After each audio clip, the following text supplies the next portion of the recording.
Welcome to the Geek Static. This is an audio drama review of Star Wars: The High Republic, Tempest Runner. Star Wars: The High Republic, Tempest Runner is an original audio drama published by Penguin Random House Audio. It was written by New York Times best-selling author Cavan Scott. Now, he recently wrote Star Wars: The High Republic, The Rising Storm.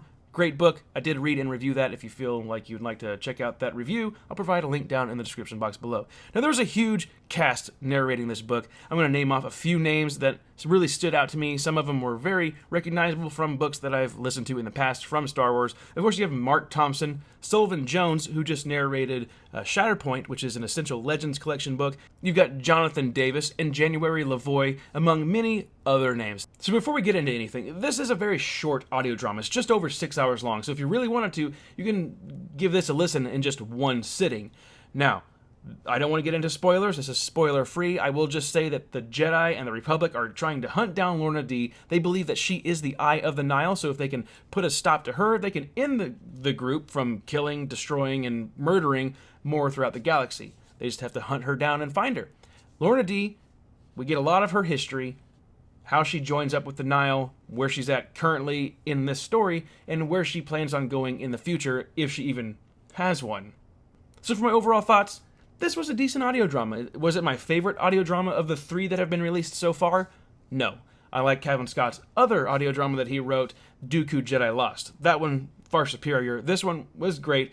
It was good for the era that they're working in, getting to know another character such as Lorna Dee. We get more history of the Nile, which is really cool. I enjoyed seeing some new characters pop up that we didn't really explore in the High Republic novels. The music. There wasn't really any original music. I mean, I guess you can argue that some of it was. You had some background jazzy music or some metal stuff, but nothing like an original score that was real big, that really stood out. We had a lot of familiar music, which is always, nice when they use it in the right places. And I feel like in this audio drama, they used the existing music pretty good.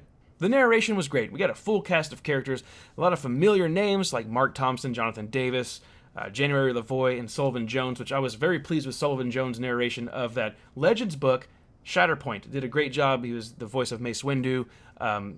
Stood out in this audio drama very well. I hope we get more of him in the future doing more Star Wars books, and it's always great to hear January Lavoie and Jonathan Davis come back and do some Star Wars books. I did have a little bit of an issue with the narration at the beginning of the audio drama. It felt like this person is recording in a booth somewhere, and this other person is recording in a booth somewhere. They don't know what the other person is saying. They'll just be edited together in the editing room, whatever, later on. And it felt like that, like, I'm reading my line. But later on into the story, as the audio drama progresses, it does feel more natural, more organic, like there is actual conversation. It did feel like the narrators were all listening into each other, delivering their lines and watching each other. It felt more realistic. In the beginning, it just felt more, robotic, and I'm reading my line. I'm reading my line now. It just didn't flow too well. It's like they couldn't feed off of each other's emotions, but that's the only issue I had, because it did get better in the end. But the story, the plot, I thought the current timeline that we had going was a little bit dull. A lot of the backstory stuff was very interesting, a lot of fun with that, but when Lorna Dee is going through her present timeline, we get to meet some new characters, and the main plot point that went on, a little dull. It was just dull. It's always fun diving into the history of the villains. Usually we get the stories of the good guy in a lot of these things. With Star Wars, the villains are usually the most interesting people. That's true with Lorna Dee. She started off young, kind of innocent, nice lady, but the way that she progressed in her life, I thought that was a little awkward, a little odd how she did a really, in my opinion, a sudden shift in character, which I thought was a little unnatural, and I didn't like that too much. Just little bits and pieces, sometimes you didn't understand what action was being taken, which made things a little awkward for the listener. That could have just been me.